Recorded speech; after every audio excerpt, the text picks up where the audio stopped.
Hello everyone, good morning, good afternoon, good evening, wherever you are. Welcome back to my little series where I talk about albums that I like, inspired my music from my favourite artists, as per what is on behind me on my vinyl shelf. We are going a bit more mainstream in terms of artists, someone a bit more popular, someone a bit more known that sprung back to fame this last year.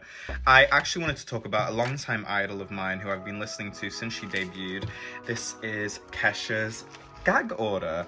This is probably like my most defining record of all time. I've never personally connected and related so much to an album before until Gag Order came out. This is like the Roman album for me. It was like such an incredible and transcendental listen when it came out, and it has definitely inspired a lot of my mixtape, a lot of my music generally too, and specifically when it came to the writing, the lyrics and everything, the semantics of everything behind it. So I mean, Something to Believe In, Peace and Quiet, Hate Me Harder, Eat the Acid, like these are all songs that I absolutely adored. Such a unifying album. I just find that Kesha's Gag Order album is such a standout.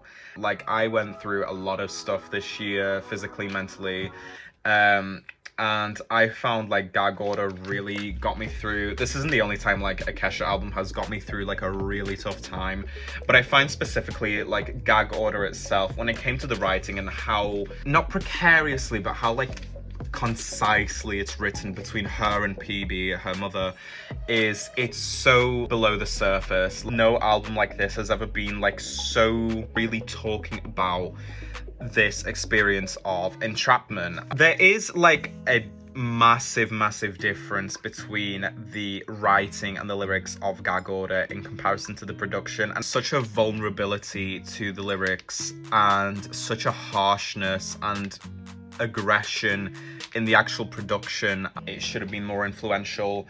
For me, it is the album ever made. There's this vulnerability and this sort of passion where you're freely talking about your entrapment and, you know, your struggles and everything like that. And I feel like no one does it better than Kesha, especially since 2017 with her writing, her albums and everything like that.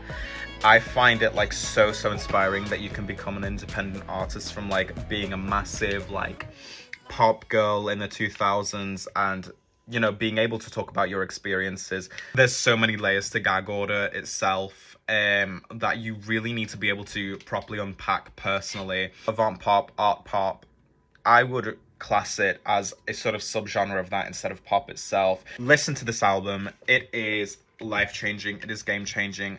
It definitely needed to have more influence in the music industry, I feel. It's Kesha's best, I would say. Thank you so much for tuning in. I do love rambling about my music to you guys, and I hope you're enjoying this series so far.